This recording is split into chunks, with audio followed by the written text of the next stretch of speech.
بسم اللہ الرحمن الرحیم۔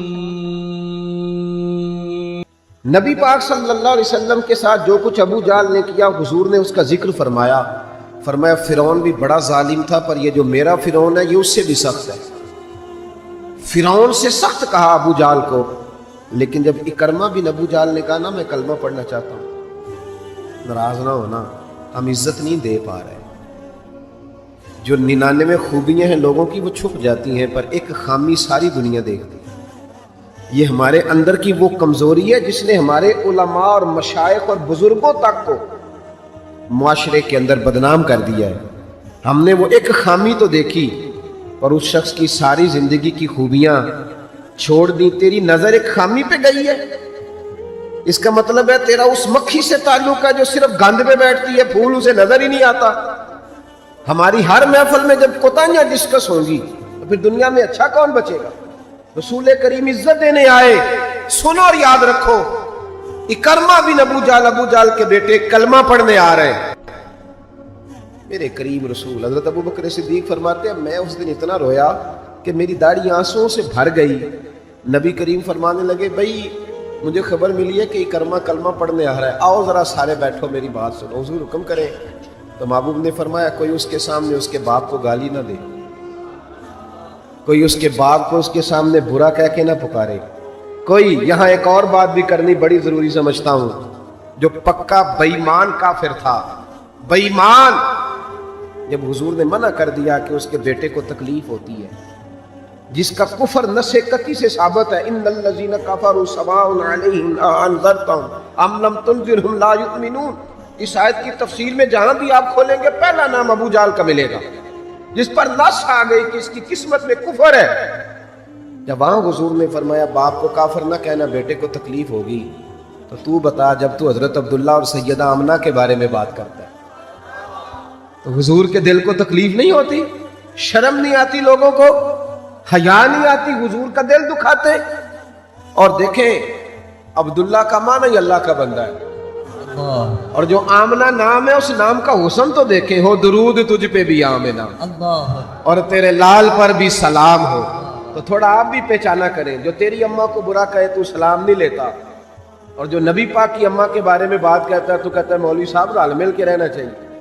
عجیب بات ہے نا تیری، اس بندے سے سلام لے لے، اس سے گلا ملا لے جس کے سینے میں نبی پاک کے والدین کے بارے میں بغض چھپا ہوا ہے، اس شخص سے سینہ ملائے۔ تھوڑا سا سوچا کریں ہمارا کسی سے جائیداد کا کیا رٹا ہے۔ تو یاد رکھیں اکرمہ جب آ رہے تھے تو نبی کریم علیہ السلام نے فرمایا کوئی اسے اس کے باپ کو اس کے سامنے برا نہ کہے۔ حضرت ابو بکر صدیق کہتے ہیں پھر حضور نے فرمایا کوئی اس کے باپ کا کفر نہ گنوائے، کوئی اس کی زیادتیوں کا ذکر نہ کرے، کوئی اس کے بارے میں کوئی آیت نہ پڑھے، کوئی میرا قول نہ دہرائے۔ حضرت سیدنا ابو بکر صدیق فرماتے ہیں میں رونے لگا، تو مجھ سے حضرت ابو دردہ کہنے لگے آپ کیوں رو رہے ہیں؟ تو میں نے کہا میں رو رہا ہوں محبوب کی رحمت للعالمین پہ، کہ محبوب یہ کس کے استقبال کی تیاریاں کرا رہے ہو؟ اور ساری زندگی تکلیف دی کن کے استقبال؟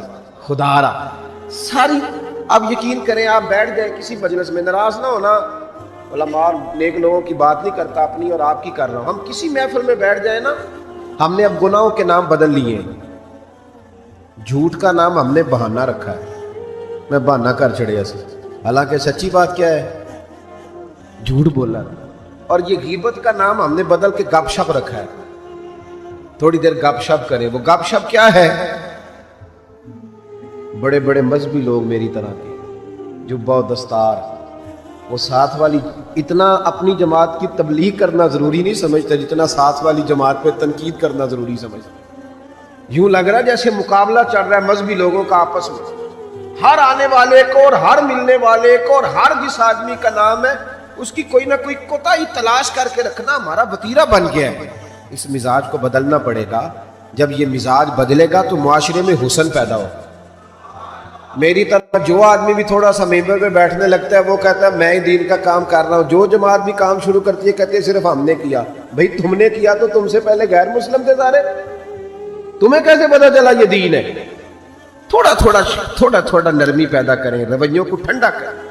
حضرت عمر بن عبدالعزیز گزر رہے تھے، لکڑی کے جوتے پہنے ہوئے تھے، ایک بوڑھے بابا جی سڑک کنارے سو رہے ہیں، حضرت کا پیر آ گیا تو بابا جی اندھیرا تھا، جلدی سے اٹھے. جب بندہ اس طرح ہڑبڑا کے اٹھتا ہے نا اچانک فٹافٹ، تو وہ کچھ سخت بات ہی کرتا ہے. تو بابا جی نے اچانک ٹکر ہو موٹر سائیکل کی، بالکل تو یکدم جملے کیا ترتیب پاتے ہیں آپ اندھے. تو بابا جی نے بھی اٹھتے کہا الانتم الاعمى، پیر پہ پیر آیا تو بزرگ کہنے لگے آپ اندھے. اب بڑی سخت بات تھی، معمولی آدمی نہیں، بادشاہ ہیں، اور اکیلے نہیں، 4-5 سپاہی ساتھ ہیں، ہاتھ میں تلواریں ہیں، نیزیں ہیں، برچیاں ہیں. اور یہ وہ دور تھا کہ وہ بادشاہ کہلاتے تھے لوگ، جمہوری حکومتیں نہیں، ان کا سکہ چلتا تھا. اتنے بڑے آدمی کو کہہ دیا آپ اندھے. اس نے کہا آپ اندھے ہیں. حضرت عمر بن عبدالعزیز نا ہلکا سا مسکرائے اور مسکرا کے کہنے لگے نہیں بزرگوں، مجھے نظر آتا ہے. وہ جو ساتھ تھے نا سپاہی، چائے سے کیتلی ہمیشہ زیادہ گرم ہوتی ہے، تو ان سپاہیوں نے تلواریں نکال لی. آپ نے فرمایا تمہیں کیا ہوا؟ کہنے لگے حضور اس نے آپ کو اندھا کہا ہے. آپ فرمانے لگے نہیں انہوں نے تو نہیں کہا. کہا جناب کہا ہے. فرمایا نہیں کہا. کہا جناب کہا ہے. فرمایا بابا جی باتیں تم سے کر رہے تھے مجھ سے کر رہے تھے؟ کہا حضور وہ آپ سے کر رہے تھے. تو فرمانے لگے نادانو، انہوں نے مجھے اندھا نہیں کہا، بلکہ وہ تو استفہامیہ جملہ تھا. انہوں نے پوچھا ہے کہ آپ اندھے تو نہیں، تو میں نے کہہ دیا نہیں مجھے نظر آتا ہے. اس میں جھگڑے والی کون سی بات ہے؟ یعنی جتن تے ہر کوئی کھیڑے نا، کدی ہارن بھی تے کھیڑ فقیرا، اور جتن دا مل کوڈی پہ گئی ہارن دا مل ہیرا. کسی جگہ کوئی ایسا سٹیٹس ہو، کوئی ایسی جگہ ہو، آپ ہر مقام پہ اگر جہالت ہی کریں گے اور جاہلوں سے ہی آپ بحث کریں گے تو وہ وہیں کے وہیں رہ جائیں گے، پھر تو آگے بڑھ ہی نہیں سکتے، کوئی کام آپ سے ہو ہی نہیں سکتا. نبی کریم صلی اللہ علیہ وسلم تشریف فرمائے ہیں، جناب صدیق اکبر ہیں. ایک بندہ بار بار حضرت صدیق اکبر رضی اللہ تعالیٰ عنہ پہ تنقید کر رہا ہے، بار بار. حضور خاموش ہیں. جب اس نے حد کر دی تو حضرت صدیق اکبر بولے، فرمایا تو غلط کہہ رہا ہے، میں اس طرح کا نہیں ہوں. آپ نے بات کو گہرائی سے سمجھنا ہے اور خدا را ضرور سمجھنا، اسے تقریر نہ سمجھنا جذبات کا اظہار کر رہا ہوں. ایسے تلخ تلخ لوگ، آپ یقین کریں ہم عقیدہ لوگ، ایک عقیدے ایک نظریے کے ایک جماعت کے لوگ، لیکن ایک دوسرے سے دوریاں.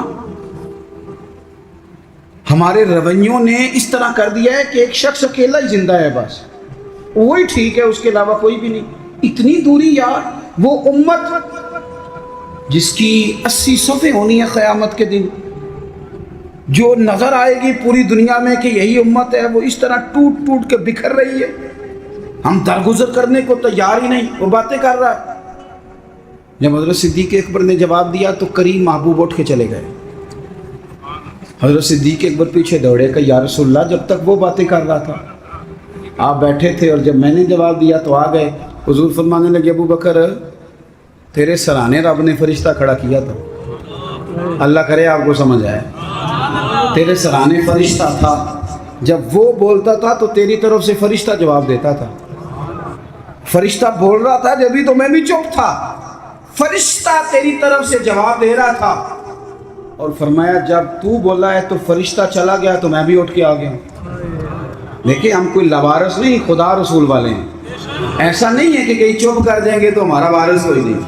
آپ نہ کسی مقام پہ اپنوں کے مقابلے میں تو کہیں خاموشی اختیار کریں، آپ کہیں اپنوں کے بارے میں تو درگزر کریں. امام اعظم ابو حنیفہ رحمۃ اللہ علیہ، آپ کے والد صاحب کا انتقال ہو گیا.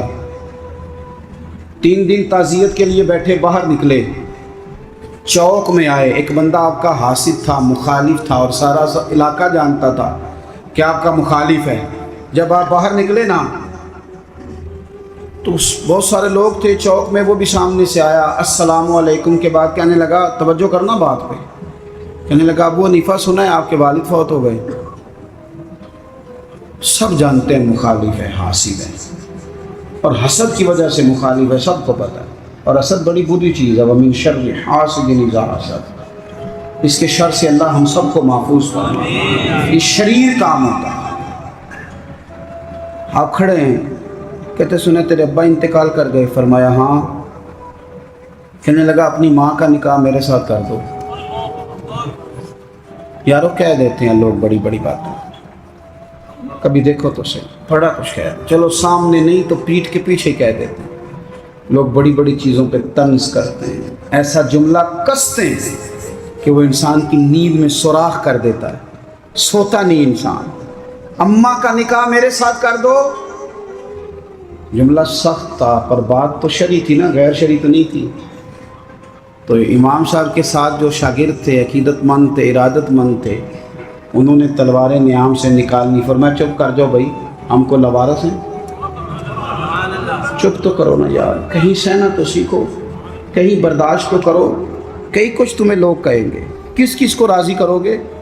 حضرت امام صاحب رحمۃ اللہ علیہ نے ساری ہمت سمیٹی، آنسو جو چمکے تو ان کو بھی دامن میں سمیٹ لیا، ہمت جمع کر کے کہنے لگے میاں تم نے کہا ہے میں اپنی ماں کا نکاح تیرے ساتھ کر لوں تو عدت گزر لینے دے، میں تیرا نام لے کے اماں سے بات کروں گا، اگر وہ تیرے ساتھ نکاح کرنا چاہے تو مجھے اعتراض کوئی نہیں۔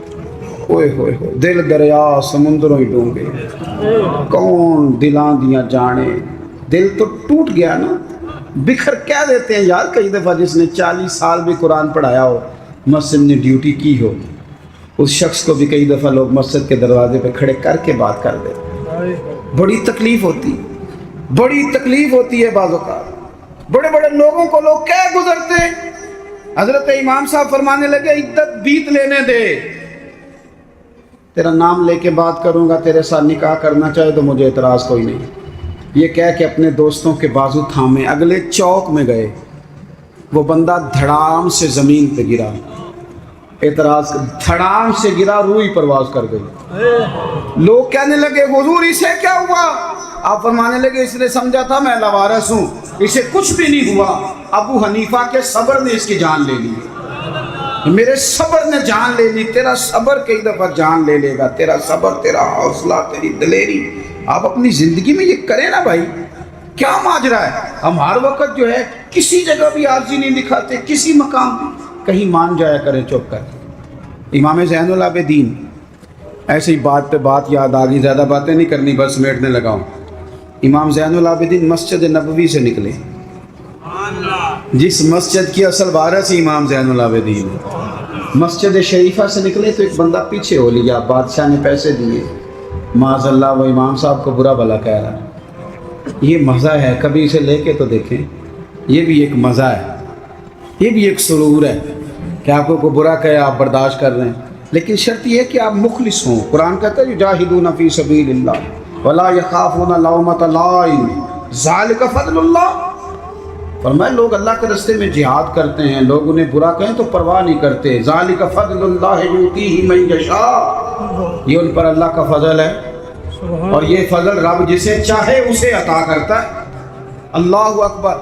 حضرت امام صاحب گزر رہے ہیں تو اس نے برا بھلا کہنا شروع کیا، امام صاحب جن قدموں سے چلتے تھے وہ چھوٹے کر دیے، قدم چھوٹے چھوٹے، زیادہ باتیں کر لے۔ امام صاحب کا گھر آ گیا، وہ بندہ تھک گیا، کہتے تو بولتے ہی نہیں، گھر آ گیا تو آپ فرمانے لگے کوئی بات رہ گئی ہو تو کر لے، میرا گھر آ گیا۔